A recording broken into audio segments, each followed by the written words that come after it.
Dengan satu pukulan, wanita itu dibuat pingsan. Dia jatuh ke tanah tetapi mereka masih belum berhenti. Salah satu anggota geng menendang keras perut wanita hamil itu. Ini mengisahkan tentang balas dendam seorang gangster Rusia pada penegak hukum. Mereka tidak tahu bahwa wanita itu adalah istri seorang petugas polisi keturunan Afrika Amerika. Ia bernama Antonio. Saat ia mengetahui kejadian ini, dia segera pergi ke rumah sakit. Untungnya, istrinya masih sadar dan mampu memberikan keterangan tentang para penyerang. Setelah itu, ia dibawa ke ruang gawat darurat. Antonio harus menunggu di luar. Setelah operasi berjam-jam, dokter memberitahu bahwa istrinya hanya mengalami benturan ringan di kepala. Tetapi kerusakan pada janin tidak bisa diperbaiki. Sudah jelas bahwa mereka telah kehilangan anak mereka. Mendengar itu, Antonio sangat terpukul. Kemudian kapten datang dan memberitahu bahwa para anggota geng telah ditangkap. Antonio berusaha terlihat tenang di luar. Tetapi di dalam, dia mendidih oleh amarah. Malam itu, ketika istrinya tertidur lelap, dia diam-diam keluar dari rumah sakit. Tak lama kemudian, Antonio kembali sendirian ke kantor polisi. Para pelaku dikurung di ruang tahanan. Antonio diam-diam menutup tirai jendela.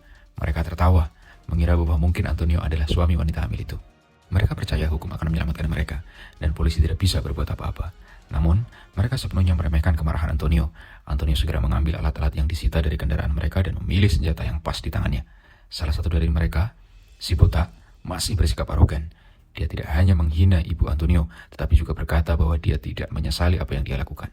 Itulah kata-kata yang membuat Antonio benar-benar kehilangan kendali.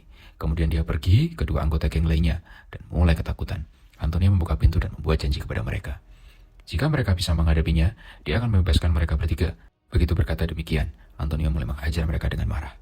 Hingga salah satu dari mereka tewas. Namun, seorang tahanan yang bertubuh besar menangkap Antonio dari belakang. Antonio mendorongnya ke belakang, melepaskan diri dan menendangnya hingga tersungkur.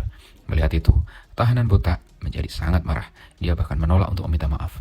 Antonio mengeluarkan tinju besi dan membuka penutupnya. Si botak menyerangnya. Tetapi Antonio jauh lebih unggul. Dia mempertahankan diri dengan segala cara. Akhirnya, Antonio menjatuhkannya, menekannya ke bawah dan memukul dadanya dengan keras. Nafasnya seolah-olah berhenti.